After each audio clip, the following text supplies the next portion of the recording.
കണ്ടിട്ട് റിലീസ് ചെയ്തിട്ടുള്ള ഒരു സിനിമയല്ല ഇത്. ബിക്കോസ് ഞാൻ ആ സിനിമ കണ്ടതാണ്, നിങ്ങൾ കാണാൻ പോകുന്നതാണ്. സിനിമയായി കാണുന്ന ആൾക്കാർക്ക് ഈ പ്രശ്നമില്ല. ഇത് നടന്ന കാര്യങ്ങളല്ലേ, ഇതൊക്കെ ആ ഗർഭിണിയ പെണ്ണിനെ പറ്റിയൊക്കെ നടന്ന കാര്യങ്ങളല്ലേ, അതല്ലേ പിന്നെ അവരെടുത്തത്. പിന്നെ ചില ഡബിങ്, അതായത് ടൊവിനോടെയൊക്കെ ഡബിങ് ഒക്കെ വരുന്നത് ഇത്തിരി വ്യത്യാസമായിട്ട് കേൾക്കാം. നമുക്ക് വേറെ തോന്നുന്നു, എനിക്കൊന്നും എന്തോ വാട്സാപ്പിൽ അയച്ചു കൊടുത്താൽ തോന്നുന്നു. സിനിമയുടെ നിർമ്മാതാവ് ആന്റണി പെരുമ്പാവൂരിന് നോട്ടീസും അയച്ചു, ഒരു മറുപടിയും ഉണ്ടായില്ല. അങ്ങനെ പറയുന്നതിനോട് എനിക്ക് യോജിപ്പില്ല. ഞങ്ങൾ എല്ലാവരും ഈ സിനിമയെ മനസ്സിലാക്കിയിരിക്കുന്നതാണ്. സിനിമ എടുത്തു കഴിഞ്ഞിട്ട് അതിന്റെ ഡയറക്ടറെ മാത്രം എന്താ ക്രൂശിക്കപ്പെടുന്നു, അതൊന്നും ഒരിക്കലും ഒരു സ്വീകാര്യമായിട്ടുള്ള ഒരു കാര്യമല്ലല്ലോ. ഒരു ഐഡിയയും പിടികിട്ടിയില്ല. അപ്പൊ ഞാൻ തന്നെ പൃഥ്വിരാജിനോട് ചോദിച്ചു, അല്ല എന്താണ് ഈ സംഭവം നടക്കുന്നത്. അപ്പൊ രാജു ആകപ്പാടെ ഒരു മൂഡ് ഓഫ്. അങ്ങനെ കത്രിക വെക്കുന്നതിനോട്, അങ്ങനെ കലാകാരന്റെ അത്തരം സ്വാതന്ത്ര്യങ്ങൾക്ക് മേൽ കടന്നുകയറ്റം നടത്തുന്നതിനോട് കൃത്യമായിട്ട് യോജിക്കുന്ന ആളല്ലേ. എമ്പുരാൻ സിനിമയുമായി ബന്ധപ്പെട്ടിട്ട് വിവാദങ്ങൾ കൊഴുത്തുകൊണ്ടിരിക്കുകയാണ്. എന്നാൽ അതേസമയം നേരെ ഓപ്പോസിറ്റ് നമ്മൾ നോക്കുന്ന സമയത്ത് ഈ സിനിമയുടെ കളക്ഷൻ ഉയർന്നുകൊണ്ടിരിക്കുകയാണ്. 200 കോടി കടന്നിരിക്കുകയാണ്. അതും ഇത്രയും ദിവസത്തിനുള്ളിൽ 200 കോടി നേടുന്ന ആദ്യത്തെ ചിത്രമായിട്ട് എമ്പുരാൻ മാറിയിരിക്കുകയാണ്. നമ്മുടെ മലയാളത്തിൽ നമുക്ക് പ്രൗഡ് ആകാൻ പറ്റുന്ന രീതിയിലേക്ക് ഈ ചിത്രം മാറിയിരിക്കുകയാണ്. 1, 2, 3 തവണയൊക്കെ അല്ല, അതിന് മുകളിലും തവണയാണ് ഇപ്പോൾ എല്ലാവരും ചിത്രം കണ്ടേക്കുന്നത്.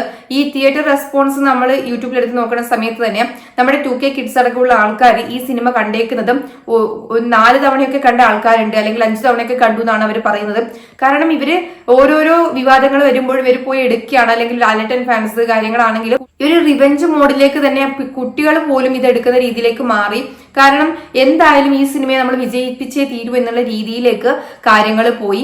ഇവര് എത്രത്തോളം വിവാദങ്ങൾ ഇവിടെ ഉണ്ടാക്കുന്നുവോ അത്രത്തോളം ഈ സിനിമയുടെ ഉയരങ്ങളിലേക്ക് ഈ സിനിമ പോയിക്കൊണ്ടിരിക്കുകയാണ്. അതിനുള്ള ഒരു ഉത്തമ ഉദാഹരണം തന്നെയാണ് എമ്പുരാൻ സിനിമയുടെ കളക്ഷൻ എന്ന് പറയുന്നത്. അപ്പോൾ എന്തായാലും ഈ ഒരു സിനിമയെ ബന്ധപ്പെട്ടിട്ട് നമ്മുടെ മുരളി ഗോപി ഇതുവരെയും പ്രതികരിച്ചിട്ടില്ല എന്ന് പറയുമ്പോഴും അദ്ദേഹത്തിന്റെ മുൻകാല ഇന്റർവ്യൂകൾ ഈ സിനിമയിലൂടെ എന്താണ് അദ്ദേഹം പറയാൻ ഉദ്ദേശിച്ചതെന്നും ഈ സിനിമ കഴിഞ്ഞ ശേഷം എന്തുകൊണ്ട് അദ്ദേഹത്തിന്റെ പ്രതികരണം അല്ലെങ്കിൽ വന്നില്ല എന്ന് ചോദിക്കുന്ന സമയത്ത് അദ്ദേഹത്തിന് എന്താണ് പ്രതികരിക്കാനുള്ളതെന്നും ഈ മുൻകാല ഇന്റർവ്യൂവിൽ കൂടെ തന്നെ അദ്ദേഹം വ്യക്തമാക്കുന്നുണ്ട്.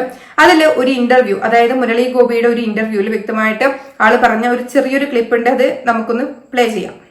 സിനിമയായി കാണുന്ന ആൾക്കാർക്ക് ഈ പ്രശ്നമില്ല. ഈ ഞാൻ പറഞ്ഞത് നേരത്തെ പൂർവ്വകൽപിതമായ ഒരുപാട് കാര്യങ്ങളിലെ ഒരുപാട് ടൂൾസും ഒക്കെ ആയിട്ട് തിയേറ്ററിൽ വന്നിരുന്ന് വീട്ടിൽ നിന്നുണ്ടാക്കിയ കസേര തിയേറ്ററിൽ കൊണ്ടിട്ട് കാണുമ്പോഴാണ് ഈ പ്രശ്നം.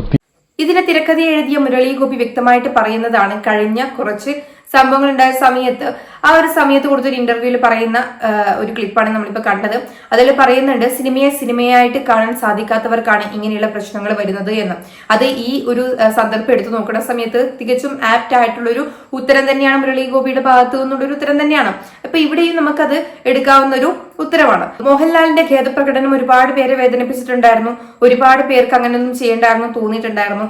അപ്പം ആ രീതിയിലൊക്കെ പോയിട്ടുണ്ടായിരുന്നു. അത് മാത്രമല്ല, നമ്മുടെ പൃഥ്വിരാജിനെയും സുപ്രിയയെയും വരെ നക്സലേറ്റ് എന്ന് വിളിച്ചുകൊണ്ട് അത്യധികം വേദന അല്ലെങ്കിൽ അത്യധികം മോശം രീതിയിൽ ഇങ്ങനെ അപമാനിച്ചുകൊണ്ടിരിക്കുന്നൊരു പബ്ലിക്കായിട്ട് അപമാനിക്കുന്ന ഒരു കാര്യം വരെ നമ്മൾ കണ്ടു. കുടുംബത്തിലേക്ക് പോലും കയറിയിട്ട് ആക്രമിക്കുന്നതും അത്യധികം മോശം രീതിയിലുള്ള സൈബർ ആക്രമണവും ചീത്തവിളിയും ഒക്കെ നമ്മൾ കണ്ടായിരുന്നു. അപ്പൊ അതുപോലെ തന്നെ കഴിഞ്ഞ ദിവസം വന്നൊരു കാര്യമായിരുന്നു ഈ മേജർ റിവ്യൂമായി ബന്ധപ്പെട്ടിട്ട്. മേജർ റിവ്യൂ എന്തൊക്കെയോ ആദ്യ ദിവസം വന്നിട്ട് ഭയങ്കരമായിട്ട് അമ്മ ചക്കര മുത്ത് എന്നൊക്കെ പറഞ്ഞിട്ട് ഇത് പൃഥ്വിരാജിന്റെ അമ്മയോടാണെങ്കിലും അടിപൊളി സിനിമ എന്ന് പറയുകയും പിറ്റേ ദിവസം വന്നിട്ട് ഊന്തു മാറുമോ ഇതുപോലെ എന്ന് പറഞ്ഞിട്ടുള്ള മാറ്റം മാറുകയും അതിനെതിരെ നമ്മുടെ അസോസിയേഷൻകാർ വരെ, ഫാൻസ് അസോസിയേഷൻകാർ വരെ, മോഹൻലാലിന്റെ ഫാൻസ് അസോസിയേഷൻകാർ വരെ അവർക്കെതിരെ പോസ്റ്റ് ഇടുകയൊക്കെ ചെയ്യുന്നത് നമ്മൾ കണ്ടു.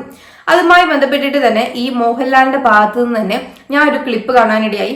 മോഹൻലാൽ തന്നെ ഈ സിനിമ ഞാൻ കണ്ടിട്ടുണ്ട് എന്ന് പറയുന്ന ഒരു ക്ലിപ്പ് നമുക്കതിവിടെ പ്ലേ ചെയ്യാം. കാരണം മോഹൻലാൽ തന്നെ ഈ ഒരു പ്രൊമോഷൻ നടക്കുന്ന സമയത്ത് ആരാധകരോട് പറഞ്ഞൊരു കാര്യമാണ്, ഞാൻ ഈ സിനിമ കണ്ടിട്ടുണ്ട് എന്ന്. അത് എവിടെയും ഞാൻ അധികം ആരും പറഞ്ഞതായിട്ട് കേട്ടില്ല. അപ്പൊ നമുക്ക് ആ ഒരു ക്ലിപ്പ് എന്തായാലും പ്ലേ ചെയ്യാം. മോഹൻലാൽ ഈ പടം റിലീസിന്റെ മുന്നേ കാണുന്ന ഒരു സ്വഭാവം ഇല്ല. ദയവ് ചെയ്തിട്ട് എന്നെ അത് വിശ്വസിക്കും, ഇദ്ദേഹം പടം കണ്ടിട്ടില്ല. അപ്പൊ അതുകൊണ്ട് നിങ്ങൾ ആദ്യം മനസ്സിലാക്കി, ഇദ്ദേഹം കണ്ടിട്ട് റിലീസ് ചെയ്തിട്ടുള്ള ഒരു സിനിമയല്ല ഇത്. ബിക്കോസ് ഞാൻ ആ സിനിമ കണ്ടതാണ്, നിങ്ങൾ കാണാൻ പോകുന്നതാണ്. ഒരുപാട് സഹിച്ചാണ് ഞങ്ങൾ ഈ സിനിമ ഷൂട്ട് ചെയ്തിരിക്കുന്നത്. ദിസ് ഓൾ വിത്തിൻ അസ്, അത് പറയേണ്ട കാര്യമില്ല. അതൊക്കെ സഹിച്ചുകൊണ്ട് ഞങ്ങൾ എങ്ങനെയാണ് ഈ സിനിമ നിങ്ങളിലേക്ക് എത്തിക്കുന്നു എന്നുള്ളതാണ് നമുക്ക് ചിന്തിക്കേണ്ടത്. അതിൽ 100% അദ്ദേഹത്തിൻ്റെ ഭാഗത്തു നിന്ന് ഉണ്ടായിട്ടുണ്ടെന്നാണ് ഞാൻ വിശ്വസിക്കുന്നത്. ബിക്കോസ് ഞാൻ ആ സിനിമ കണ്ടതാണ്. ഇതിൽ വ്യക്തമായിട്ട് തന്നെ മോഹൻലാൽ, നമ്മുടെ ലാലേട്ടനാണ് പറയുന്നത് ഈ സിനിമ ഞാൻ കണ്ടതാണ്, നിങ്ങളത് കാണാൻ പോവുകയാണ് എന്ന് തന്നെ പറയുകയാണ്. അപ്പൊ ഈ സിനിമയുടെ ഇറങ്ങുന്നതിന് മുൻപുള്ള പ്രൊമോഷൻസിലാണ് ഇത് പറയുന്നത്. അപ്പൊ ഇതിനേക്കാളും വലിയ തെളിവുകളൊന്നും ഇനി അങ്ങനൊരു സംഭവത്തില് ഇനി നമുക്ക് വേറൊരു തെളിവുകളോ കാര്യങ്ങളോ വേണ്ട. മോഹൻലാലിന്റെ വായിൽ നിന്നാണ് ഈ ഒരു സംഭവം വന്നേക്കുന്നത്. അതുകൂടാതെ 24 വെട്ടൊക്കെ വെട്ടി, ആദ്യം 17 എന്ന് പറഞ്ഞെങ്കിലും പിന്നീട് 24 വെട്ടും കാര്യങ്ങളൊക്കെ വെട്ടിയിട്ട് എമ്പുരാൻ ഇപ്പം തിയേറ്ററിൽ ഇന്ന് തൊട്ട് ഓടിക്കൊണ്ടിരിക്കുകയാണ്. മാറ്റങ്ങൾ വരുത്തിയ എമ്പുരാനാണ് ഇനി മുതൽ എല്ലാവരും കാണാൻ പോകുന്നത്. അപ്പം ചില ആൾക്കാർ ചെറിയ മാറ്റങ്ങളേ ഉള്ളൂ എന്നും, ചില ആൾക്കാർ അതായത് എന്താ പറയുക, ആദ്യമായിട്ട് കാണുന്നവർക്ക് ഈ മാറ്റങ്ങളൊന്നും മനസ്സിലാകില്ല എന്നും, പക്ഷെ ആദ്യം കണ്ടിട്ട് പിന്നീട് ഇപ്പം രണ്ടാമത് എല്ലാവരും കാണാൻ പോവുകയാണ്. കാരണം എന്തൊക്കെ മാറ്റങ്ങൾ വരുത്തി എന്ന് അറിയാൻ വേണ്ടിയിട്ട്. അതുകൊണ്ട് തന്നെ കളക്ഷനും അതിനനുസരിച്ചിട്ട് ഈ സിനിമയ്ക്ക് വർധനം ഉണ്ടാക്കിക്കൊണ്ടിരിക്കുകയാണ്. കാരണം ആദ്യം പോയിട്ട് ഫസ്റ്റ് ഫാൻ ഷോക്ക് പോയി കണ്ടവരൊക്കെ ഇതിൽ എന്തൊക്കെ മാറ്റങ്ങൾ വന്നു എന്നറിയാൻ വേണ്ടിയിട്ട് രണ്ടാമതും പോവുകയാണ്. അപ്പം ഇന്ന് തൊട്ട് അങ്ങനെയുള്ളവരൊക്കെ വീണ്ടും പോവുകയും ടിക്കറ്റ് എടുക്കുകയും ചെയ്യുന്ന സമയത്ത് ഇത് അവർക്കൊരു എന്താ പറയാ നല്ല രീതിയിൽ ബിസിനസ് വൈസ് നോക്കുന്ന സമയത്ത് ഭയങ്കരമായിട്ട് ഗ്രോസ് ഇവർക്ക് വർദ്ധിക്കുന്ന രീതിയിൽ തന്നെയാണ് ഇതിന്റെ ഒരു പോക്ക് എന്ന് പറയുന്നത്. അപ്പൊ അതുപോലെ തന്നെ നമുക്ക് ഈ തിയേറ്റർ റെസ്പോൺസിൽ ഒരാൾ പറയുന്ന കുറച്ച് കാര്യങ്ങളൊന്ന് കേട്ട് നോക്കാം. ഈ ആദ്യം ഫാൻ ഷോക്ക് പോയിട്ട് പിന്നെ ഇപ്പം ഇന്ന് കട്ട് ചെയ്ത വേർഷൻ കണ്ട ഒരാളാണ്. അവരുടെ ഒരു റെസ്പോൺസ് എന്താണെന്ന് നമുക്ക് നോക്കാം. ഇപ്പോ നിലവില് ഇവര് ഒരു വസ്തുതയൊക്കെ മറച്ചു വെക്കണ പോലെയാണ് പോയിക്കൊണ്ടിരിക്കുന്നത്. അതായത് നമ്മൾ ഞാൻ ആദ്യം ഫസ്റ്റ് ഡേ കണ്ട ആളാണ്. അപ്പൊ അതിൽ നിന്ന് ഒരുപാട് മാറ്റങ്ങളുണ്ട്. ഒരുപാട് മാറ്റം എന്ന് വെച്ചാൽ നല്ല രീതിയിൽ പേരുകളൊക്കെ മാറ്റി, പിന്നെ ചില ഡബ്ബിങ്, അതായത് ടൊവിനോടെയൊക്കെ ഡബ്ബിംഗ് ഒക്കെ വരുന്നത് ഇത്തിരി വ്യത്യാസമായിട്ട് കേൾക്കാം. നമുക്ക് വേറെ തോന്നുന്നു, എനിക്കൊന്നും വാട്സപ്പിൽ അയച്ചു കൊടുത്താന്ന് തോന്നുന്നു. പുള്ളി എന്തായാലും കൊന്നു കളഞ്ഞിരി, ഇപ്പൊ അതിന്റെ ആവശ്യമില്ലല്ലോ എന്ന് ഓർത്തിട്ട്. പിന്നെ അല്ലാതെ നോക്കിയിട്ട് മൊത്തത്തില് നമ്മൾ എഡിറ്റഡ് ആണെന്ന്, അപ്പൊ എഡിറ്റഡ് ഒന്ന് കണ്ടിരിക്കാന്ന് ഓർത്തു. ഇതിൽ ആള് പറയുന്ന കാര്യം ഇതാണ്, അതായത് എഡിറ്റഡ് ആയതുകൊണ്ട് തന്നെ ഒന്നും കൂടി കാണാൻ വിചാരിച്ചിട്ടാണ് വന്നത്. ഫാൻ ഷോക്ക് ആദ്യം പോയതാണ്. അത് കണ്ടപ്പോൾ എല്ലാവർക്കും ഭയങ്കര ഇഷ്ടമായി. അത് കഴിഞ്ഞിട്ട് രണ്ടാമത് ഇപ്പൊ വന്ന സമയത്ത് കുറെ മാറ്റങ്ങൾ നമുക്ക് ആദ്യം കണ്ടവർക്ക് വ്യക്തമായിട്ട് ആ മാറ്റങ്ങൾ മനസ്സിലാവും എന്ന് തന്നെയാണ് പറയുന്നത്. അപ്പൊ അതുപോലെ തന്നെ ഈ ടൊവിനോയുടെ കാര്യം എടുത്ത് പറഞ്ഞിട്ട് ടൊവിനോയുടെ ആ ഒരു പോർഷനും കാര്യങ്ങളൊക്കെ എന്താ പറയാ, ടൊവിനോ ആ സിനിമയിൽ പറയുന്ന പല ഡയലോഗ്സും ഡബ്ഡ് അല്ലെങ്കിൽ ഡബ് ചെയ്തിട്ടോ അല്ലെങ്കിൽ വാട്സപ്പിലെങ്ങാനും അയച്ചു കൊടുത്തിട്ട് പറഞ്ഞതുപോലെ ആ രീതിയിലേക്ക് മാറിയിട്ടുണ്ട് എന്നൊക്കെയാണ് പറയുന്നത്. അതായത് ടൊവിനോന്റെ ആ ഒരു സംഭാഷണങ്ങളും കാര്യങ്ങളും ഇവർക്ക് വേണ്ടി മാറ്റേണ്ടത് കൊണ്ട് തന്നെ ചിലപ്പം അതിന് പകരം എന്താ പറയാ, ടൊവിനോനെ ചിലപ്പോൾ അത്രയും ഗാംഭീര്യമില്ലാത്ത രീതിയിൽ അവിടെ പ്ലേസ് ചെയ്തോ എന്നൊക്കെയാണ് ഇവർ ചോദിക്കണത്. അപ്പം ചില മാറ്റങ്ങൾ ആദ്യം കണ്ടവർക്ക് ഫാൻ ഷോയിലും അല്ലെങ്കിൽ ആദ്യത്തെ ദിവസങ്ങളിൽ പോയി കണ്ടവർക്ക് എന്തായാലും ഈ ഒരു മാറ്റങ്ങൾ തിരിച്ചറിയാൻ സാധിക്കും. പക്ഷെ മറ്റ് റെസ്പോൺസുകൾ എടുത്തു നോക്കുന്ന സമയത്താണെങ്കിൽ ആദ്യമായിട്ട് കാണുന്നവർക്ക് ഇതിനെ, അല്ലെങ്കിൽ സിനിമയായിട്ട് കാണുന്നവർക്ക് ഇത് അത്രയധികം വിഷമമുള്ള കാര്യമല്ല. ബാക്കിയുള്ളവർക്കാണ് ഈ കാര്യങ്ങളൊക്കെ വരുന്നത്. അതുപോലെ തന്നെ ഈ ഒരു വിഷയവുമായി ബന്ധപ്പെട്ടിട്ട് ലിസ്റ്റിൻ സ്റ്റീഫനൊക്കെ ഇതുമായി ബന്ധപ്പെട്ടിട്ട് ഒരു പൃഥ്വിരാജുമായി ബന്ധപ്പെട്ടിട്ട് പൃഥ്വിരാജിനെ പിന്തുണച്ചുകൊണ്ടൊരു പോസ്റ്റൊക്കെ ഇട്ടിട്ടുണ്ടായിരുന്നു. അപ്പം ലിസ്റ്റിൻ സ്റ്റീഫനോട് ഇന്ന് അദ്ദേഹത്തിന്റെ ഒരു സിനിമയുമായി ബന്ധപ്പെട്ടിട്ടുള്ള കാര്യങ്ങൾ നിൽക്കുന്ന സമയത്ത് ഒരു ബൈറ്റ് എടുക്കുന്നുണ്ട്. ബൈറ്റില് ലിസ്റ്റിൻ സ്റ്റീഫൻ പറയുന്ന കുറച്ച് കാര്യങ്ങൾ നമുക്ക് അതൊന്ന് കേൾക്കാം. ആ സംഭവത്തെ കലാകാരന്റെ ഒരു സ്വാതന്ത്ര്യത്തിന് മേലുള്ള കടന്നുകയറ്റായിട്ടൊക്കെ തോന്നുന്നുണ്ടാവും. ഇത് ഇങ്ങനെ ഊതിപ്പെരുപ്പിച്ച് ഇങ്ങനെയൊക്കെ വാർത്തകളാക്കി എല്ലാവർക്കും അഭിപ്രായം സ്വാതന്ത്ര്യമുള്ള ഒരു കാലഘട്ടത്തോടെയാണ് നമ്മൾ നടന്നു പോകുന്നത്. അപ്പൊ ആർക്കും എന്ത് ഒപ്പീനിയൻ പറയാം. അപ്പൊ ആരൊക്കെ എന്തൊക്കെ പറയുന്നു അതെല്ലാം വലിയ വാർത്തകളായിട്ട് വന്നുകൊണ്ടിട്ടിരിക്കുന്നത്. അപ്പോഴൊക്കെയാണ് നമ്മൾ ആദ്യത്തെ ഒരു 4 ദിവസം ഞാൻ പോലും ഒരു ഫേസ്ബുക്ക് പോസ്റ്റ് ഇട്ടിട്ടില്ല. കാരണം എവിടെയൊക്കെയോ എന്തൊക്കെയോ നടക്കുന്നപ്പോ എനിക്കിതൊരു ഐഡിയയും പിടികിട്ടിയില്ല. അപ്പൊ ഞാൻ തന്നെ പൃഥ്വിരാജിനോട് ചോദിച്ചു, അല്ല എന്താണ് ഈ സംഭവം നടക്കുന്നത്. അപ്പൊ രാജു ആകപ്പാടെ ഒരു മൂഡ് ഓഫ് ആയിട്ട്, അത് പുള്ളി ഉദ്ദേശിച്ച ഇങ്ങനത്തെ ഒരു ഇഷ്യൂസ് ഒന്നും പറഞ്ഞെന്ന് ഓർത്തിട്ടല്ലോ ഒരിക്കലും ഈ ഒരു സിനിമയെ സമീപിച്ചിരിക്കുന്നത്. കാരണം സിനിമ എടുത്തു കഴിഞ്ഞിട്ട് അതിന്റെ ഡയറക്ടറിനെ മാത്രം ക്രൂശിക്കപ്പെടുന്നു, അതൊന്നും ഒരിക്കലും ഒരു സ്വീകാര്യമായിട്ടുള്ള ഒരു കാര്യമല്ലല്ലോ. ഒരു കഥ ഇപ്പൊ തന്നെ ഞാൻ ഈ പുതിയ സിനിമ ചെയ്യുന്നു, ഇതിന്റെ കഥ എന്ന് പറയുന്നത് ഇതിന്റെ എല്ലാ ടെക്നീഷ്യൻസിനും അറിയാം. ഇതിന്റെ അകത്ത് അഭിനയിക്കുന്ന ആർട്ടിസ്റ്റുകൾക്കെല്ലാം ഇപ്പൊ ഇവനറിയാം, എന്റെ ക്യാമറമാൻ ആയിക്കോട്ടെ, അങ്ങനെ എല്ലാവർക്കും അറിയാവുന്ന ഒരു കാര്യം. അങ്ങനെയാണെങ്കിൽ ഇത് മുളയിലെ തന്നെ നുള്ളിക്കളയണല്ലോ. അങ്ങനത്തെ ഒരു ഇഷ്യൂ ആണ്. ഇപ്പം രാജുവിനെ മാത്രം അറ്റാക്ക് അങ്ങനെ തോന്നുന്നു. വലിയ കുമാരൊക്കെ അങ്ങനെയാണ് പറഞ്ഞത്. പൃഥ്വിരാജാണ് ഏറ്റവും കൂടുതൽ വിമർശനം നേരിടുന്നത്. അങ്ങനെ ഒറ്റപ്പെടുത്തൽ ഒരു ഫീലിംഗ് തോന്നുന്നുണ്ട്. എനിക്കൊന്ന് ലിസ്റ്റിന്റെ പോസ്റ്റിൽ ആ രീതിയിൽ കാണേണ്ടായത്. അല്ല, തീർച്ചയായിട്ടും ഞാൻ കണ്ടെടുത്തോളം അല്ലെ എനിക്ക് മനസ്സിലായിടത്തോളം ഇതിന്റെ ഡയറക്ടറെയാണ് പൃഥ്വിരാജിനെ ഭയങ്കരമായിട്ട് എന്താ പറയുക ഒറ്റപ്പെടുത്തുന്നു. പൃഥ്വിരാജിനെ മാത്രം ആയിട്ട് ഒറ്റപ്പെടുത്തുന്ന ഒരു രീതിയിലേക്കൊക്കെ വന്നു കഴിയുമ്പോഴത്തേനും അയാൾ ഒരു സിനിമ പ്രേമിയാണ്, സിനിമയെ സ്നേഹിക്കുന്ന ആളാണ്, സിനിമാ കുടുംബത്തിൽ നിന്ന് വന്ന ഒരാളാണ്. ഇത്രയും നാൾ അങ്ങനത്തെ ഒരു ഇഷ്യൂ വന്നിട്ടില്ലല്ലോ പുള്ളിനെ സംബന്ധിച്ച്. ഇപ്പൊ ഒരു സിനിമ എടുത്തപ്പോ അതിന്റെ സബ്ജക്റ്റാണ് വിഷയമായിട്ട് ഇപ്പൊ ഇവൻ പറയുന്നത്. അപ്പൊ അതിന്റെ സബ്ജക്റ്റിനെയാണല്ലോ പറയേണ്ടത്, അല്ലാണ്ട് പൃഥ്വിരാജ് മാത്രമാണ് അതിന്റെ അകത്ത് ഒരു പൃഥ്വിരാജ് കോർട്ടിൽ ചാടിച്ചെന്നൊക്കെയാണ്. അല്ല, ഞാൻ പറഞ്ഞ ആളുകൾക്ക് എങ്ങനെ വേണേലും പറയാം.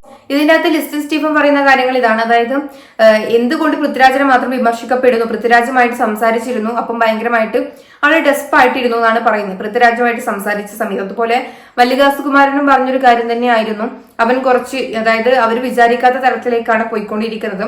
നമ്മൾ ഇപ്പുറത്ത് ബിസിനസ് ആണെന്നൊക്കെ പറയുമ്പോഴും അവര് എനിക്ക് തോന്നുന്നില്ല ഇത്രയും വലിയ രീതിയിലൊരു ഇമ്പാക്ട് അല്ലെങ്കിൽ ഇത്രയും വലിയ രീതിയിലേക്ക് കാര്യങ്ങൾ പോകുന്ന പൃഥ്വിരാജ് പോലും വിചാരിച്ചില്ല. അവരെ മാനസികമായിട്ട് തളർത്തുന്ന രീതിയിൽ പൃഥ്വിരാജിനെ സംബന്ധിച്ചിടത്തോളം ഇത് വലിയ കാര്യമൊന്നുമല്ല. എന്നാലും അത്രയും സ്വന്തം കുടുംബത്തിലേക്ക് പോലും കടന്നാക്രമിക്കുന്ന രീതിയിൽ നമുക്കറിയാം ഇവരുടെ അറ്റാക്ക് എങ്ങനെയാണ്, ഏത് രീതിയിലാണ് ഇവർ സൈബർ അറ്റാക്ക് നടത്തുന്നതെന്ന്. അത്രയും മോശമായ, അത്രയും നീചമായ വാക്കുകളിലൂടെയാണ് അധിക്ഷേപിക്കുന്നത്. അപ്പൊ എല്ലാവരും മനുഷ്യരാണ്. സൈബർ അറ്റാക്ക് സ്വന്തമായിട്ട് വരുന്ന സമയത്ത് നമുക്ക് അതിന്റെ ഒരു ഇത് മനസ്സിലാക്കും. ഇന്നലെ ആസിഫിൽ പറഞ്ഞതുപോലെ. അപ്പൊ എന്തായാലും ഈ ഒരു വിഷയത്തിൽ പൃഥ്വിരാജിനെ എന്തായാലും പിന്തുണയ്ക്കേണ്ട കുറച്ചു പേരൊക്കെ എന്തായാലും പിന്തുണയ്ക്കുന്നുണ്ട്. പക്ഷെ ഇൻഡസ്ട്രിയിൽ നിന്നും മല്ലിക സുകുമാരൻ പറഞ്ഞതുപോലെ ഒരുപാട് ശത്രുക്കൾ ഉള്ളത് കൊണ്ട് തന്നെ പല രീതിയിലും ഉള്ള അഭിപ്രായ വ്യത്യാസങ്ങൾ, അല്ലെങ്കിൽ ആരും മിണ്ടാതിരിക്കുന്ന ഒരുപാട് പേരുണ്ട്. മമ്മൂട്ടി അടക്കം പിന്തുണച്ചിട്ടുണ്ട് മല്ലിക സുകുമാരനെ. അതുപോലെ തന്നെ പറയാനുള്ളൊരു കാര്യം എന്താണെന്ന് വെച്ചാൽ കുറച്ചു പേര് ഇപ്പം 2-3 ദിവസമായിട്ട് ഇച്ചിരി പേര് ഇങ്ങനെ കുറച്ചു പേരായിട്ട് ഇങ്ങനെ വന്നുകൊണ്ടിരിക്കുന്നുണ്ട് പൃഥ്വിരാജ് അല്ലെങ്കിൽ ഈ ഒരു വിഷയത്തിൽ അഭിപ്രായങ്ങൾ പറയാൻ എന്നുള്ള രീതിയിൽ. അപ്പൊ എന്തായാലും നമ്മുടെ പ്രേംകുമാർ കൂടിയിട്ട് ഈ ഒരു വിഷയത്തിൽ ഒരു ബൈറ്റ് കൊടുത്തിട്ടുണ്ട്. നമുക്ക് അതുകൂടി ഒന്ന് കേൾക്കാം. ചോദിച്ചത് ഒരു റീസെൻസറിങ്ങിനെ കുറിച്ചാണോ? അതാണോ? അല്ലെങ്കിൽ കലാകാരന്, കലാപ്രവർത്തകർക്ക് അതിരുകളില്ലാത്ത ആവിഷ്കാര സ്വാതന്ത്ര്യം വേണം എന്ന് ആഗ്രഹിക്കുന്ന ഒരാളാണ് ഞാൻ. ആവിഷ്കാര സ്വാതന്ത്ര്യം എന്ന് പറയുന്നത് കലാകാരന്റെ ഒരു അവകാശം തന്നെയാണ്. അപ്പൊ ഇവിടെ ഇപ്പൊ ഈ സിനിമയെ സംബന്ധിച്ചിടത്തോളാണെങ്കിൽ എനിക്ക് വ്യക്തിപരമായിട്ട് ഈ സെൻസറിംഗ് സംവിധാനങ്ങളോട് അനുഭവമുള്ള ഒരാളല്ല ഞാൻ.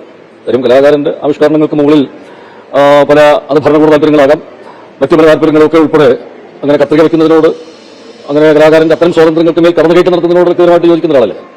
എങ്കിൽ പോലും നമുക്കൊരു നിയതമായ ഒരു സംവിധാനം നമുക്കുണ്ട്. അത് കേന്ദ്ര ഗവൺമെന്റിന്റെ കൂടി ഒരു ഇതിലുള്ളതാണ് നമ്മുടെ സെൻസർ ബോർഡ് സംവിധാനമൊക്കെ. ആ സെൻസർ ബോർഡിന്റെ സംവിധാനങ്ങളുടെ അനുമതി നേടി കേരളത്തിൽ പ്രദർശനത്തിലെത്തിയ ഒരു സിനിമ. അപ്പൊ അതിനകത്ത് ഈ സെൻസർ ബോർഡിന്റെ ഒരു രാഷ്ട്രീയമൊക്കെ പൊതുസമൂഹത്തിന് അറിയാവുന്ന കാര്യങ്ങളാണ്. അതിനകത്ത് ഉള്ളത് ആരൊക്കെയാണ്, അവരുടെ രാഷ്ട്രീയ നയങ്ങൾ എന്തൊക്കെയാണെന്നൊക്കെയുള്ള എല്ലാവർക്കും അറിയാം. അപ്പൊ ആ ഒരു ബോർഡിന്റെ തീരുമാനങ്ങൾക്ക് അനുസൃതമായിട്ട് അവർ അതിനകത്ത് കണ്ട എന്തെങ്കിലുമൊക്കെ ഉണ്ടെങ്കിൽ അതൊക്കെ തിരുത്തി അതെല്ലാം കറക്റ്റ് ചെയ്തതിനു ശേഷമാകണം അവരുടെ നിർദ്ദേശങ്ങൾക്കൊക്കെ അനുസൃതമായിട്ടാണ് ഒരു പ്രദർശന അനുമതി സെൻസർ ബോർഡ് നൽകുന്നത്. അങ്ങനെ അനുമതി കിട്ടി ഇവിടെ പ്രദർശിപ്പിച്ചുകൊണ്ടിരിക്കുന്ന ഒരു സിനിമ. ആ സിനിമയെ ഇന്നിപ്പോ എതിർക്കുന്നവർ പോലും പലരും ആദ്യകാലത്തൊക്കെ ആ സിനിമ കണ്ടിട്ട് അതിനെ അനുകൂലിച്ച് സംസാരിച്ചതൊക്കെ നമ്മുടെ മുമ്പിലുണ്ട്.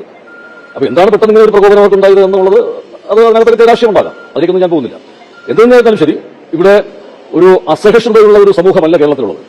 എത്രയോ സിനിമകളിലൂടെ ഇപ്പൊ ഈ പറയുന്ന സിനിമയുടെ തന്നെ സൃഷ്ടാവായിട്ടുള്ള ശ്രീ മുരളി ഗോപി, അതിന് മുമ്പ് ലെഫ്റ്റ് റൈറ്റ് എന്ന് പറഞ്ഞൊരു സിനിമ ചെയ്തിരുന്നു.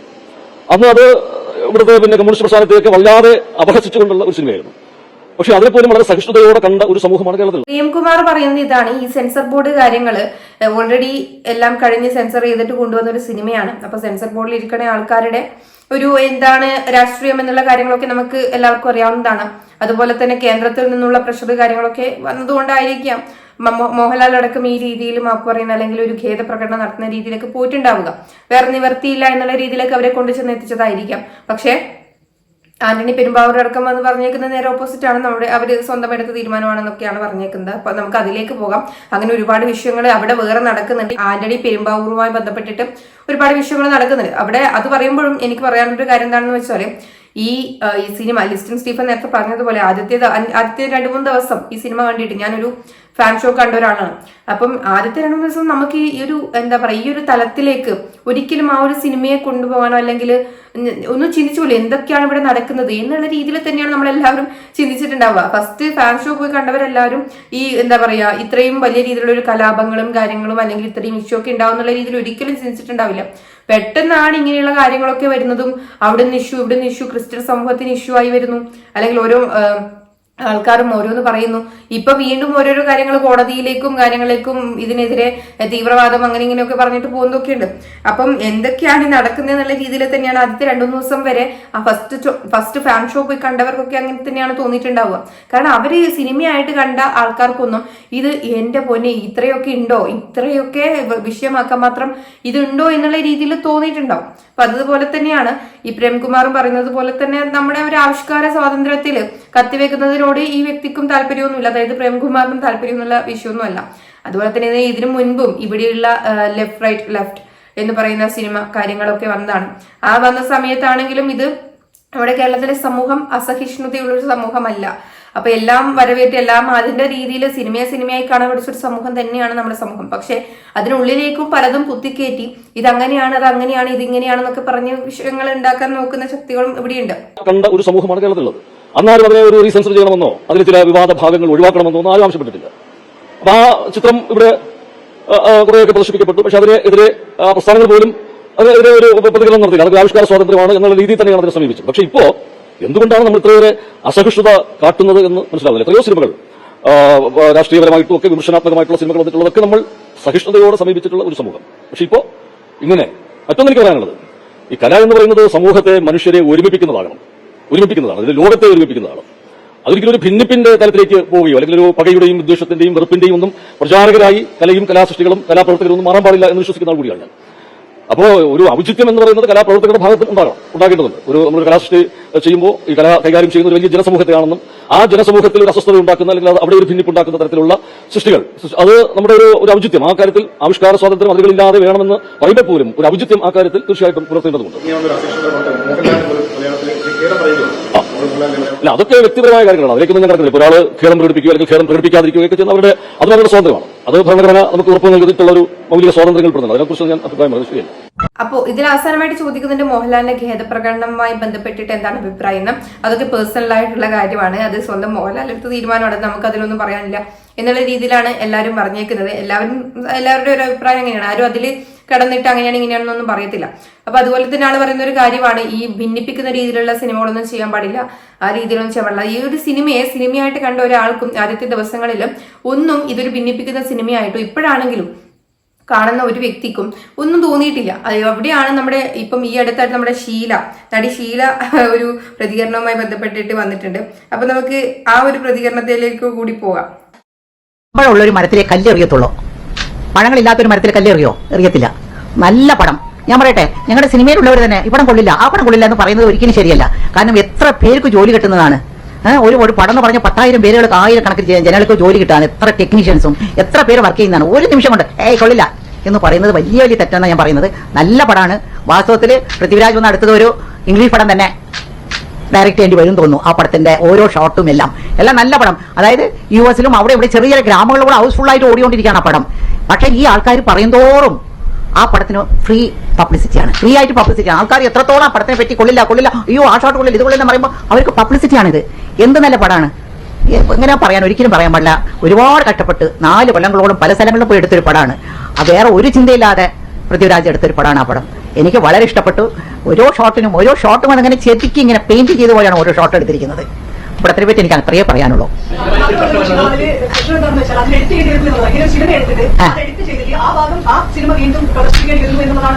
അതാണ് ആ പടത്തിന്റെ പബ്ലിസിറ്റി എന്ന് പറയുന്നത്. അപ്പൊ ആൾക്കാർ അയ്യോ നമ്മൾ ആദ്യം കാണാതിരുന്നല്ലോ ആ പടം, ഇത് നടന്ന കാര്യങ്ങളല്ലേ, ഇതൊക്കെ ആ ഗർഭിണിയെ പെണ്ണിനെ പറ്റിയൊക്കെ നടന്ന കാര്യങ്ങളല്ലേ, അതല്ലേ പിന്നെ അവരെടുത്തത്. എല്ലാം നടന്ന കാര്യങ്ങൾ എന്തെല്ലാം എടുക്കുന്നു അവര്. അപ്പൊ ഇതിൽ പറയാനുള്ള ഒരു കാര്യം ഇതാണ്, നടന്ന കാര്യങ്ങളാണല്ലോ എടുത്തത്. മുഖത്ത് നോക്കി ചോദിച്ചിരിക്കുകയാണ്, നടന്ന കാര്യങ്ങൾ എടുത്തതിന് എന്തിനാണ് ഇത്ര അസഹിഷ്ണുത കാണിക്കുന്നത്? നടന്ന കാര്യങ്ങളാണ് എടുത്തേക്കുന്നത്, അതിൽ അസഹിഷ്ണുത കാണിച്ചിട്ട് കാര്യമില്ല. അതുപോലെ എന്തൊക്കെയോ ഇവിടെ വിഷയങ്ങൾ നടക്കുന്നു. എത്രയോ പാർട്ടിക്കാരെ പറയുന്നു, ഇപ്പൊ NIA-യുടെ പേര് പറഞ്ഞു എന്ന് പറയുന്നു. അതുപോലെ എന്തൊക്കെ, അതിപ്പോ നമ്മുടെ പോലീസിന്റെ പേര് പറയുന്നില്ലേ, പോലീസിനെ വെച്ച് സിനിമ ചെയ്ത പോലീസ് ഇത് നമ്മുടെ അധികാരത്തിലിരിക്കുന്നവർ അതിന്റെ പേര് ബാൻ ചെയ്യണം എന്നൊക്കെ പറഞ്ഞാൽ ഇവിടെ എന്തെങ്കിലും നടക്കുമോ? ഇങ്ങനെയൊക്കെ ഈ രീതിയിലൊക്കെ എന്താ പറയാ പേടിക്കുക എന്ന് തന്നെ പറയാം. നമുക്കെതിരെ അല്ലെങ്കിൽ നമുക്കെതിരെയാണെന്ന് എന്തിനാണ് ഇത് വരുത്തി തീർക്കണത്? ഇത് മറ്റേ നമ്മുടെ സീക്രട്ട് ഏജന്റ് പറഞ്ഞതുപോലെ തന്നെ ഇത് എനിക്കെതിരെയാണെന്നും പറഞ്ഞ് CID മൂസയിലെ പോലെ ആക്കി തീർത്തിട്ട് അതിന്റെ ആവശ്യം എന്താണ്?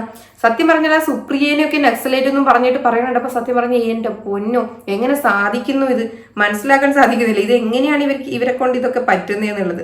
അപ്പൊ ഇതൊക്കെ പറയണ സമയത്തും നമുക്ക് പറയേണ്ട വേറൊരു കാര്യമുണ്ട്. ആന്റണി പെരുമ്പാവൂർ വന്നിട്ട് കുറച്ച് വിശദീകരണം, അതായത് ആദ്യമായിട്ടാണ് ഈ ഒരു സിനിമയുടെ ഭാഗത്തു നിന്ന് ഒരാൾ വന്നിട്ട് പബ്ലിക്കായിട്ട് ഒരു പ്രതികരണം നടത്തുന്നത്. ആന്റണി പെരുമ്പാവൂരുടെ ആ ഒരു പ്രതികരണം നമുക്ക് മോഹൻലാലിന്റെയും അല്ലെങ്കിൽ അവരുടെ ഭാഗത്തു നിന്നുള്ള ആദ്യത്തെ ഒരു പ്രതികരണമാണ്. നമുക്ക് അതിലെ കുറച്ച് ഭാഗങ്ങൾ കേൾക്കാം. അത് കഴിഞ്ഞിട്ട് നമുക്ക് കുറച്ച് കാര്യങ്ങൾ സംസാരിക്കാനുണ്ട്.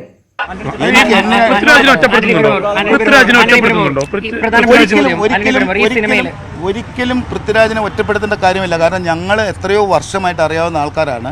ഞങ്ങൾ ഒന്നിച്ചെടുത്ത തീരുമാനമാണ് ഈ സിനിമ നിർമ്മിക്കണമെന്നും ഈ സിനിമ വരണമെന്നും ഈ സിനിമയിൽ ഇപ്പോൾ ഉണ്ടായിരിക്കുന്ന വിവാദങ്ങൾക്ക് ഈ വിവാദങ്ങൾ ഉണ്ടാകാൻ പാടില്ല എന്നും വിശ്വസിച്ച് പൃഥ്വിരാജ് ഉൾപ്പെടുന്ന ആൾക്കാർ ജീവിക്കുന്ന ഈ സമൂഹത്തിൽ ജീവിക്കുന്നതല്ലേ. മോഹൻലാൽ ഈ സിനിമ അറിയില്ല എന്നതാണ് ഇപ്പോൾ വലിയൊരു ചർച്ചയായിട്ട്. അങ്ങനെ പറയുന്നതിനോട് എനിക്ക് യോജിപ്പില്ല. ഞങ്ങളെല്ലാവരും ഈ സിനിമയെ മനസ്സിലാക്കിയിരിക്കുന്നതാണ്. അതിൽ ഞങ്ങൾ മനസ്സിലാക്കിയിരിക്കുന്നതിനകത്തുള്ള തെറ്റുകൾ എന്തെങ്കിലും ഉണ്ടെങ്കിൽ ഞങ്ങൾ അതിനെ കറക്റ്റ് ചെയ്യുക എന്നുള്ളത് ഞങ്ങളുടെ ഡ്യൂട്ടി. അങ്ങനെ തെറ്റായി പോയെന്ന് പറയേണ്ട കാര്യമില്ല. കാരണം എന്താണെന്ന് വെച്ചാൽ ഈ സമൂഹത്തിൽ ഞങ്ങൾ ഈ സിനിമ നിർമ്മിച്ചിട്ട് ഒരു തെറ്റ് ചെയ്യാൻ വേണ്ടിയിട്ട് ഞങ്ങൾ മുൻകാലങ്ങളിലും സിനിമ എടുത്തിട്ടില്ല. ഇത് കൂടാതെ ആന്റണി പെരുമ്പാവൂർ കുറച്ചും കൂടി പറഞ്ഞിട്ടുണ്ടായിരുന്നു. അതിൽ പറയുന്നൊരു വിഷയമുണ്ട്, ഞങ്ങൾ ആർക്കും വേണ്ടിയിട്ടല്ല, ഞങ്ങൾ എടുത്തൊരു തീരുമാനമാണ് ഇത്രയും 24 കട്ട് ചെയ്യാൻ വേണ്ടിയിട്ട്. അതായത് ആർക്കെങ്കിലും വിഷമമായാൽ, അതൊരു വ്യക്തിക്കാണെങ്കിലും വിഷമമായാൽ ആ രീതിയിൽ ഞങ്ങളത് കട്ട് ചെയ്യും എന്നൊക്കെയാണ് ആന്റണി പെരുമ്പാവൂർ വന്നിട്ട് കഴിഞ്ഞ ദിവസം പറഞ്ഞത്. പക്ഷേ അതുമായി ബന്ധപ്പെട്ടിട്ട് ഒരു ന്യൂസ് ഞാനിവിടെ വായിക്കാം. ഒപ്പം എന്ന് പറയുന്ന സിനിമ അത് വന്ന സമയത്ത് അതിന്റെ പ്രൊഡ്യൂസർ ആയിട്ടുള്ള ആന്റണി പെരുമ്പാവൂരിനെതിരെ ഒരു കേസ് ഉണ്ടായിരുന്നു. അനുമതിയില്ലാതെ സിനിമയിൽ ഫോട്ടോ ഉൾപ്പെടുത്തിയെന്ന് പരാതി. ആന്റണി പെരുമ്പാവൂർ 1,68,000 രൂപ നഷ്ടപരിഹാരം നൽകണമെന്ന് കോടതി. അപ്പൊ ഇത് ഇന്ന് വന്നൊരു വാർത്തയാണ്. അപ്പൊ ഈ ഒരു വാർത്ത എന്താണെന്ന് നമുക്ക് വിശദമായിട്ട് കേൾക്കാം. നമ്മുടെ ലാലേട്ടന്റെ സിനിമ തന്നെയാണ്. അതില് ഒരു സ്ത്രീയുടെ ഫോട്ടോ അവരുടെ അനുവാദമില്ലാതെ അവർ സിനിമ കണ്ടുകൊണ്ടിരിക്കുന്ന സമയത്താണ്, തിയേറ്ററിൽ പോയി കണ്ട സമയത്താണ് അവരുടെ ഫോട്ടോ തന്നെ അതിൽ കാണുന്നതും. അതിനെതിരെ അവർ കംപ്ലൈന്റ് കൊടുക്കുകയും കേസുമായിട്ട് പോവുകയും ചെയ്തിരുന്നെങ്കിലും അതിന്റെ അപ്ഡേറ്റ്സുകൾ എന്തൊക്കെയാണ് നമുക്ക് നോക്കാം. അനുമതിയില്ലാതെ അപകീർത്തിപ്പെടുത്തും വിധം അധ്യാപികയുടെ ഫോട്ടോ സിനിമയിൽ ഉപയോഗിച്ചതിനെതിരെ കോടതി നടപടി. ചാലക്കുടി കാടുകുറ്റി സ്വദേശി പ്രിൻസി ഫ്രാൻസിസിന് നഷ്ടപരിഹാരം നൽകാൻ ചാലക്കുടി മുനിസിപ്പൽ കോടതി ഉത്തരവിട്ടു.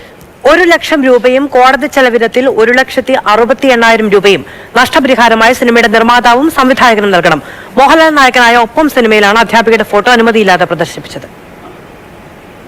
2016 സെപ്റ്റംബർ 8 ഒപ്പം സിനിമ തിയേറ്ററുകളിലെത്തുന്നു.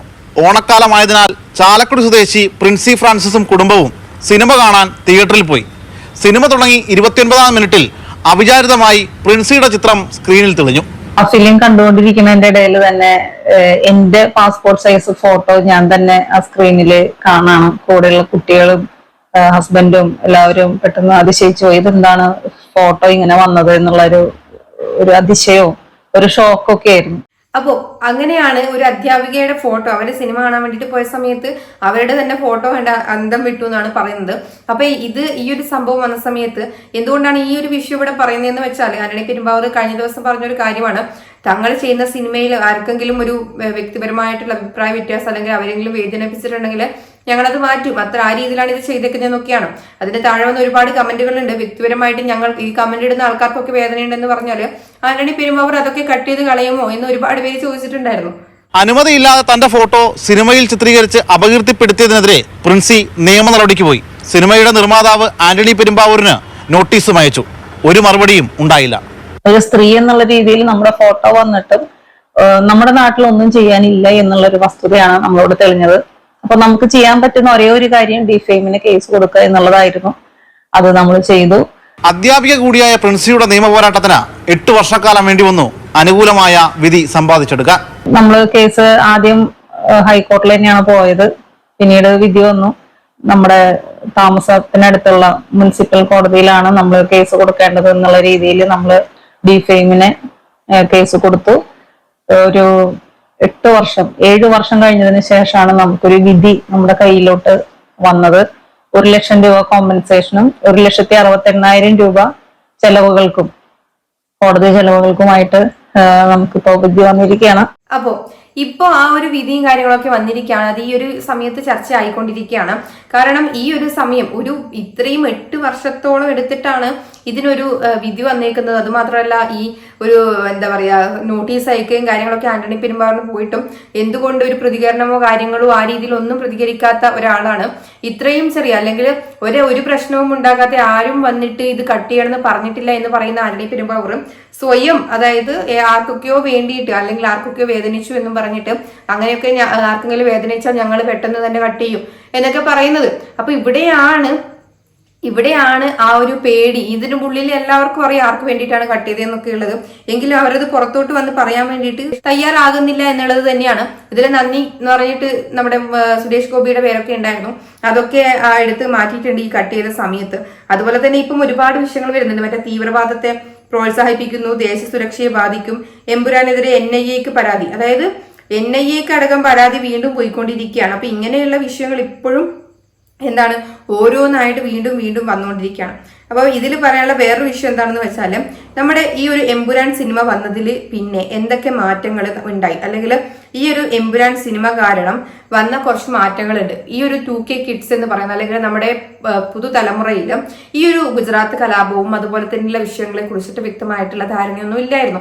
ഈ ഒരു സിനിമ കണ്ടിറങ്ങിയ ആദ്യ ദിവസങ്ങളിൽ കണ്ടവർക്കാണെങ്കിൽ പോലും ഇതത്രത്തോളം ഇതൊരു വലിയ കാര്യമായിട്ടൊന്നും ആരും കണ്ടിരുന്നില്ല. പക്ഷേ ഇതിന് മേലിൽ ഇപ്പം ഇവര് തന്നെ ഇത്രയും വലിയ വിവാദങ്ങളാക്കിയ സമയത്ത് യൂട്യൂബിലാണെങ്കിലും റെക്കമെൻഡേഷനിൽ വരുന്ന ഇതാണെങ്കിലും അതുപോലെ തന്നെ കുറെ കാര്യങ്ങൾ ഇപ്പം പണ്ടത്തെ ഹിസ്റ്ററി അല്ലെങ്കിൽ ആ ഒരു സമയത്ത് നടന്ന കാര്യങ്ങളാണ് കൂടുതൽ പേര് സെർച്ച് ചെയ്യുന്നതും നമ്മുടെ തന്നെ ഒരു നമ്മുടെ ഒരു ഏജിലുള്ള കുട്ടികൾക്കിടയിൽ അല്ലെങ്കിൽ ആ ഒരു ജനറേഷനിടയിൽ തന്നെ ഇതൊരു ചർച്ചയാവുകയും ഞാനാണെങ്കിലും എന്റെ ഫ്രണ്ട്സിന്റെ ഇടയിലാണെങ്കിലും ഇത് ഒരുപാട് പേര് ചർച്ച ചെയ്യുകയും എന്താണിത് അല്ലെങ്കിൽ ഈ ഒരു വിഷയത്തിനെ കുറിച്ചിട്ട് അറിയാത്ത ആൾക്കാർക്ക് അറിയാത്ത നമ്മുടെ ഫ്രണ്ട്സിന്റെ ഇടയിലാണെങ്കിൽ നമ്മളിത് പറഞ്ഞു കൊടുക്കുകയും അതുപോലുള്ള വീഡിയോസ് കാണുകയും എല്ലാവർക്കും ഇങ്ങനെയാണ് സംഭവം എന്ന് മനസ്സിലാവുകയും ചെയ്തൊരവസ്ഥ ഉണ്ടായിട്ടുണ്ടായിരുന്നു. അപ്പോൾ ആ രീതിയിലേക്ക് ഈ ഒരു സിനിമയ്ക്ക് ഒരു മാറ്റം കൊണ്ടുവരാൻ സാധിച്ചിട്ടുണ്ട് എന്നുള്ളതാണ്. അതുപോലെ തന്നെ നമ്മളൊരു എന്താ പറയാ ആവിഷ്കാര സ്വാതന്ത്ര്യം ഇങ്ങനൊരു സംഭവം നടക്കുന്ന സമയത്ത് ഇതിനെതിരെ ആരൊക്കെ വരും, എന്തൊക്കെയാണ് ഇവിടെ നടക്കുന്നത് എന്നുള്ളതിനെ കുറിച്ച് കൂടുതൽ ബോധേഡായിട്ട് പുതുതലമുറ മാറി എന്നുള്ളതും കൂടിയാണ്. അപ്പം കഴിഞ്ഞ ദിവസം റിപ്പോർട്ടർ ചാനലിൽ നമ്മുടെ സുജയ തന്നെ ഒരു കണക്കുമായിട്ട് വന്നിട്ടുണ്ട്. കുറച്ച് കുട്ടികളോട് പുതുതലമുറയിലെ കുട്ടികളോട് ഈ ഒരു വിഷയവുമായി ബന്ധപ്പെട്ട് ചോദിക്കുന്നുണ്ട്. അത് സുജയ തന്നെ ചോദിക്കുന്നതാണ് ഏറ്റവും വലിയ കോമഡി. അപ്പൊ എന്തായാലും നമുക്കതൊന്ന് കാണാം.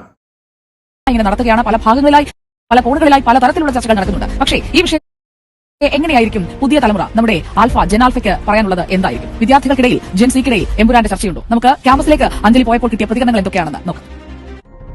എമ്പുരാൻ സിനിമയുമായി ബന്ധപ്പെട്ട് പല വിവാദങ്ങളും വിമർശനങ്ങളും പലരുടെ അഭിപ്രായങ്ങളും ഒക്കെ നമ്മൾ കേട്ടു.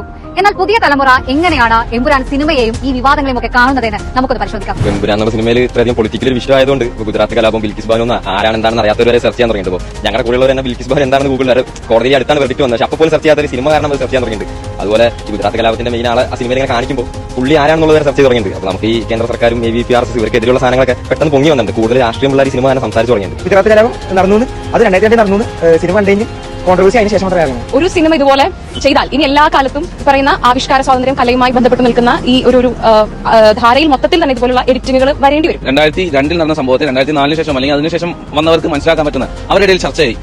സൈറ ബാനു അല്ല ബൽക്കീസ് ബാനു ചർച്ചയായി. ഈ വിഷയങ്ങളെയൊക്കെ നമ്മൾ വായിച്ചിട്ടുള്ളൂ. അതിന്റെ ഭീകരതയെ കറക്റ്റ് നമുക്ക് കണ്ടത് ആ സിനിമയിൽ നിന്നാണ്. ഇന്ത്യയുടെ സാമൂഹ്യ രാഷ്ട്രീയ സാഹചര്യം അറിയാവുന്നിട്ട് കൂടിയും ബജരംഗി എന്ന് പറയുന്ന ഒരാളുടെ പേര് ഇപ്പോൾ വ്യാപകമായി എല്ലാവർക്കും അറിയാൻ പറ്റി. ഇതൊക്കെ ഈ സിനിമയുടെ ഒരു പോസിറ്റീവ് വശങ്ങളാണ്. അത് എല്ലാ പാർട്ടികളെയും ശരിക്കും ഈ സിനിമയിൽ വിമർശിക്കുന്നുണ്ട്. പക്ഷേ കോൺഗ്രസും CPM ഒന്നും വിമർശിക്കാത്ത രീതിയിൽ ഈ സുപ്രിയമേനോനെ അടക്കം പൃഥ്വിരാജിന്റെ ഭാര്യ സുപ്രിയമേനോനെ അർബൻ നക്സൽ എന്നൊക്കെ വിളിക്കുന്ന രീതിയിൽ ഇങ്ങനെ വ്യക്തിപരമായിട്ട് അറ്റാക്ക് ചെയ്തുകൊണ്ടിരിക്കുകയാണ്. പിന്നെ അതേപോലെ BJPയുടെ സ്റ്റേറ്റ് കമ്മിറ്റിയിലുള്ള ആളുകളും മേജർ രവി പിന്നെ C രഘുനാഥ് എന്ന് പറഞ്ഞ പുള്ളി ഇങ്ങനെ ആളുകളൊക്കെ ഇങ്ങനെ ഈ പടത്തെ അനാവശ്യമായിട്ട് ഡിഗ്രേഡ് ചെയ്തുകൊണ്ടിരിക്കുകയാണ്. ഈ മുരളീഗോപിയുടെ പഴയ പടങ്ങളായ ലെഫ്റ്റ് റൈറ്റ് ലെഫ്റ്റ് അങ്ങനെ പല പടങ്ങളിൽ ഇതിലും വെലക്ട് ചെയ്യാൻ ഇതിലും വലിയ എന്താ പറയുക BJP ആണെങ്കിലും RSS ആണെങ്കിലും ഇതിലും അല്ലെ ഹിന്ദുത്വ പലതും പറഞ്ഞിട്ടുണ്ട്. ഇപ്പൊ ആരെടുത്ത് ചോദിച്ചാലും ഇപ്പം ഏതൊരു കോളേജിൽ പോയി ചോദിച്ചാലും അല്ലെങ്കിൽ പബ്ലിക്കലി നമ്മൾ പോയിട്ട് ചെറിയ കുട്ടികളടക്കമുള്ള ആൾക്കാരോട് ചോദിച്ചാലും അവർക്ക് വ്യക്തമായിട്ട് ഈ ഒരു ഗുജറാത്ത് കലാപം അതുമായി ബന്ധപ്പെട്ടുള്ള ബിൽക്കിസ് ബാനു ഇങ്ങനെയുള്ള വിഷയങ്ങളെ കുറിച്ച് ചോദിക്കുകയാണെങ്കിൽ എല്ലാവർക്കും ഇതിനെ കുറിച്ചിട്ട് വ്യക്തമായിട്ട് അവർ യൂട്യൂബിൽ നിന്നാണെങ്കിലും അങ്ങോട്ടും ഇങ്ങോട്ടും സംസാരിച്ചിട്ടാണെങ്കിലും ഇതിനെക്കുറിച്ചൊരു ചർച്ചാ വിഷയമായി ബജ്രംഗി ആരാണെന്നും ഉള്ള വിഷയങ്ങൾ എല്ലാവർക്കും മനസ്സിലായി. അത് ഈ ഒരു സിനിമയുടെ പോസിറ്റീവ് വശമാണ്. ഈ ഒരു യുവതലമുറകൾക്കിടയിൽ ഇതൊരു ചർച്ചാ വിഷയമാക്കാൻ കഴിഞ്ഞു എന്ന് മാത്രമല്ല അവർക്ക് ഈ നടന്ന ഗുജറാത്ത് കലാപത്തിനെ കുറിച്ച് കൂടുതലായിട്ടുള്ള വിഷയങ്ങൾ സത്യം പറഞ്ഞാൽ ആ ഒരു സിനിമ മുരളി ഗോപി അങ്ങനൊരു വിഷയം ഉണ്ടാക്കി തന്നു. നമ്മളെ പോലുള്ള അല്ലെങ്കിൽ ഈ ഒരു യുവതലമുറയിലുള്ള ആൾക്കാർക്ക് ഇത് എന്തായിരുന്നു, ഇങ്ങനെയൊരു സംഭവം ഇവിടെ നടന്നിരുന്നു, ഇതിന്റെയൊക്കെ എന്താ പറയാ ഇതൊക്കെ ആരാണ് നടത്തിയതെന്നും എങ്ങനെയാണ് ഇത് നടന്നതെന്നും ഇല്ല വിഷയങ്ങൾ മനസ്സിലാക്കാൻ സാധിച്ചു എന്നുള്ളത് തന്നെയാണ്. അപ്പം ഇതിനൊക്കെ നിമിത്തമായതെന്ന് പറയുന്നത് ഇവര് തന്നെയാണ്. അതായത് ഈ വിവാദങ്ങളാക്കിയവര് തന്നെയാണ് ഇതിനെ പറ്റിയിട്ടുള്ള കാര്യങ്ങൾ എല്ലാവരിലേക്കും എത്തിക്കാൻ സഹായിച്ചതെന്നും കൂടി പറയാം. അപ്പൊ അതുപോലെ തന്നെ അതിനനുസരിച്ച് കളക്ഷനും കാര്യങ്ങളൊക്കെ കൂടുന്നു. ഒരുപാട് വിവാദങ്ങൾ ക്രിസ്ത്യൻ സഭ അല്ലെങ്കിൽ ക്രിസ്ത്യാനികളുടെ ഭാഗത്തു നിന്നും ആ ഒരു മതത്തിന്റെ ഭാഗത്തു നിന്നും ചിലരൊക്കെ ഭയങ്കരമായിട്ട് ക്രൂശിക്കുന്നു. ഒരു തരത്തിലും അതായത് ചെകുത്താൻ അങ്ങനെ ഇങ്ങനെ എന്നൊക്കെ പറഞ്ഞിട്ട് ഇതുവരെയും വിചാരിക്കാത്ത പല കാര്യങ്ങളൊക്കെ മോഹൻലാലിനെയും പൃഥ്വിരാജിന്റെ സിനിമകളെല്ലാം ചെകുത്താനുമായി ബന്ധപ്പെട്ടതാണ് എന്നുള്ള രീതിയിലൊക്കെ വളരെ മോശം രീതിയിൽ എന്താ പറയാ BGM ഒക്കെ ഇട്ട് അങ്ങനെയുള്ള രീതിയിലൊക്കെ അധിക്ഷേപിച്ചുകൊണ്ട് വരുന്നുണ്ട്. ഒരുപാട് പേര് ഇല്ലാത്ത കഥകൾ ഉണ്ടാക്കി പ്രചരിപ്പിക്കുന്നു, അങ്ങനെയുള്ള വിഷയങ്ങളൊക്കെ വരുന്നുണ്ട്. അതിനിടയ്ക്ക് തന്നെ അതായത് ഇതൊന്നും ഒരു സിനിമയായിട്ട് കാണണമെന്ന് പറഞ്ഞുകൊണ്ടും അതേ മതവിഭാഗത്തിലുള്ള ആൾക്കാരും വരുന്നുണ്ട്, അച്ഛന്മാരും കാര്യങ്ങളും ഒക്കെ വരുന്നുണ്ട്. അപ്പം പല രീതിയിലുള്ള അഭിപ്രായ വ്യത്യാസങ്ങൾ, പല രീതിയിലുള്ള അഭിപ്രായങ്ങളും, അതുപോലെ തന്നെ ഇതിനിടയ്ക്ക് ഒരു BJP പ്രവർത്തകൻ ഇത് നിർത്തലാക്കണം എന്ന് പറഞ്ഞ് ഹർജിക്കുകയും ആ ഒരു വ്യക്തിനെ ഇവര് സസ്പെൻഡ് ചെയ്യുകയും ചെയ്തു. ആ ഒരു വിഷയം അടക്കം ഇവിടെ ഒരുപാട് വിവാദങ്ങളാണ് എമ്പുരാനുമായി ബന്ധപ്പെട്ടിട്ട് നടന്നുകൊണ്ടിരിക്കുന്നത്. അപ്പം ഈ സമയത്ത് ഏറ്റവും കൂടുതൽ ഇവർക്ക് പൃഥ്വിരാജിനെ സംബന്ധിച്ചിടത്തോളം ലിസ്റ്റിൻ സ്റ്റീഫനൊക്കെ പറഞ്ഞതുപോലെ, മല്ലിക സുകുമാരനൊക്കെ പറഞ്ഞതുപോലെ തന്നെ ഒരു വ്യക്തി എന്നുള്ള നിലയിൽ ആ ഒരു വ്യക്തിക്ക് ഇതിന്റെ കളക്ഷൻ എടുത്തു നോക്കുന്ന സമയത്ത് കളക്ഷൻ വർദ്ധിക്കുന്നുണ്ട്, ബിസിനസ് പരമായി അത് വർദ്ധിക്കുന്നുണ്ടെങ്കിൽ പോലും അങ്ങേയറ്റമുള്ള കടന്നാക്രമണങ്ങളും കാര്യങ്ങളും അവർ ചിന്തിക്കാത്ത രീതിയിലേക്ക് പോയിട്ടുണ്ട്. അത് വളരെ അത് വളരെ മോശമായിട്ടുള്ള ഒരു കാര്യമാണ്. സ്വന്തം ഭാര്യനെ പോലും അത്രയും മോശം രീതിയിൽ നക്സലൈറ്റ് ആണെന്നൊക്കെ മുദ്രകുത്തി പബ്ലിക്കായി വന്ന ആ ഒരു വ്യക്തിക്കെതിരെയൊക്കെ മല്ലിക സുകുമാരൻ മരുമകളെ സൂക്ഷിക്കണം എന്നൊക്കെ പറഞ്ഞുകൊണ്ട് ആ രീതിയിലൊക്കെ പറഞ്ഞ് അത്രയും നാണക്കേടാണ് സത്യം പറഞ്ഞാൽ. നമ്മുടെ സമൂഹത്തിൽ ഇപ്പോഴും എന്തിനു വേണ്ടിയിട്ടാണ് ഇങ്ങനെയൊക്കെ സംസാരിക്കുന്നതെന്ന് മനസ്സിലാക്കാൻ സാധിക്കുന്നില്ല. ഇതൊരു ഭിന്നിപ്പുണ്ടാക്കുന്ന സിനിമയായിട്ടൊന്നും എനിക്ക് പേഴ്സണലി ഫീൽ ചെയ്തിട്ടില്ല. ഇതിനെ സിനിമയായിട്ട് കണ്ടിറങ്ങി ആദ്യ ദിവസങ്ങളിൽ ഇറങ്ങി ആദ്യ ആൾക്കാർക്കൊന്നും പ്രശ്നമില്ലായിരുന്നു.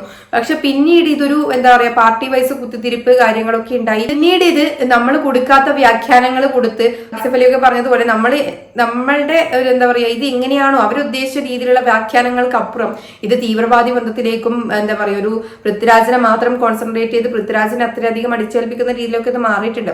അപ്പം എന്തായാലും ഈ ഒരു പ്രശ്നം വന്നതോട് കൂടിയിട്ട് ആരൊക്കെയാണ് സിനിമാ ഫീൽഡിൽ നിന്നും ഇവർക്ക് സപ്പോർട്ടായി വന്നതെന്നും ആരൊക്കെ ഇവർക്ക് ശത്രുക്കളായിട്ടുണ്ടെന്നും ആരൊക്കെ മിണ്ടിയിട്ടില്ല എന്നും നമുക്ക് നമ്മുടെ പൊതുസമൂഹത്തിനുള്ള വ്യക്തമായിട്ട് നമുക്ക് അതും മനസ്സിലാക്കാൻ സാധിച്ചു എന്നുള്ളത് തന്നെയാണ്. ഇവിടെ അസോസിയേഷനും കാര്യങ്ങളൊക്കെ ഉണ്ടായിട്ട് പോലും ആരുടെ ഭാഗത്തു നിന്നും ഇന്നേ വരെ ഒരു കാര്യങ്ങളൊന്നും വന്നിട്ടില്ല എന്നുള്ളതും വ്യക്തമാണ്. എന്തായാലും ഞാൻ വിചാരിക്കുന്ന ഒരു കാര്യം എന്താണെന്ന് വെച്ചാൽ ഈ ഒരു വിഷയവുമായി ബന്ധപ്പെട്ട് പൃഥ്വിരാജ് പ്രതികരിച്ചിട്ടില്ല എന്ന് പറയുന്നു. പക്ഷേ വ്യക്തമായിട്ട് പൃഥ്വിരാജ് എന്തായാലും പറയേണ്ട സമയത്ത് പറയുമെന്ന് തന്നെയാണ് മല്ലിക സുകുമാരനടക്കം പറഞ്ഞിട്ടുള്ളത്. അത് എന്തായാലും വരിക തന്നെ ചെയ്യും. അങ്ങനെ പേടിച്ചൊളിച്ചിരിക്കുന്ന ഒരാളായിട്ട് പൃഥ്വിരാജിനെ ഞാൻ ഒരിക്കലും കാണുന്നില്ല. അപ്പൊ എന്തായാലും ഒരു അഭിപ്രായം പറയേണ്ട സമയത്ത് വരും. അതുപോലെ തന്നെ L3 ലൂസിഫർ 3 വ്യക്തമായിട്ടും സംഭവിക്കുമെന്ന് ആന്റണി പെരുമ്പാവൂർ പറഞ്ഞിട്ടുണ്ട്. എന്തായാലും ഇത് വൻ വിജയമായാൽ L3 സംഭവിക്കുമെന്ന് പറഞ്ഞിട്ടുണ്ടായിരുന്നു. അതുപോലെ തന്നെ തീർച്ചയായിട്ടും അതും സംഭവിക്കുമെന്ന് പറഞ്ഞിട്ടുണ്ട്. അപ്പോൾ അതിലും ഇങ്ങനെയുള്ള വിവാദങ്ങളും കാര്യങ്ങളൊക്കെ കൊണ്ടുവരാനാണ് ഇങ്ങനെയുള്ള ആൾക്കാരുടെ ഇതിന്റെ കണ്ടിന്യൂ ആയിട്ട് പോകുന്ന കാര്യമായതുകൊണ്ട് തന്നെ അത് അങ്ങനെയാണെങ്കിൽ ഇതിൽ ഇപ്പം 200 കോടിയാണ് എടുത്തിട്ടുള്ളത്. ഇനിയിപ്പം ആ രീതിയിൽ ഇപ്പം വീണ്ടും ആൾക്കാർ കയറിക്കൊണ്ടിരിക്കുകയാണ്. പെരുന്നാൾ കഴിഞ്ഞ് വരുന്ന സമയത്ത് അത്യാവശ്യം ആൾക്കാർ വീണ്ടും കയറുന്നുണ്ട്. ഒരു 300-400 കോടിയൊക്കെ ഇത് അടിക്കുവാണെങ്കിൽ മിക്കവാറും വരുന്ന സിനിമ, ഇനി വരാൻ പോകുന്ന സിനിമ അതിന്റെ അപ്പുറം അടിക്കുന്ന രീതിയിലേക്ക് പോകും, അല്ലെങ്കിൽ അതിന്റെ അപ്പുറം കളക്ഷനുകൾ നേടിയിട്ട് പോകുന്ന രീതിയിലേക്ക് വരും. കാരണം ഇത് ഇപ്പോൾ തന്നെ ഇത്രയും വിവാദങ്ങളിൽ നിന്നുകൊണ്ടിരിക്കുന്ന സിനിമ ആയതുകൊണ്ട് തന്നെ ഇതിന്റെ അടുത്ത ഭാഗത്തെ എല്ലാവരും ഉറ്റുനോക്കുമെന്നുള്ളത് നമ്മൾ പറയേണ്ട കാര്യമില്ല. അതെന്തായാലും ആ രീതിയിൽ തന്നെയായിരിക്കും ഉണ്ടാവുക. അപ്പൊ എന്തായാലും ഈ ഒരു വിഷയവുമായി ബന്ധപ്പെട്ട് നിങ്ങളുടെ അഭിപ്രായങ്ങൾ എന്തായാലും താഴെ കമന്റ് ചെയ്യുക. അതുപോലെ നമ്മുടെ ചാനൽ ആദ്യമായിട്ട് കാണുകയാണെങ്കിൽ സബ്സ്ക്രൈബ് ചെയ്യുക. വീഡിയോ ഇഷ്ടപ്പെട്ടാൽ ലൈക്ക് ചെയ്യുക.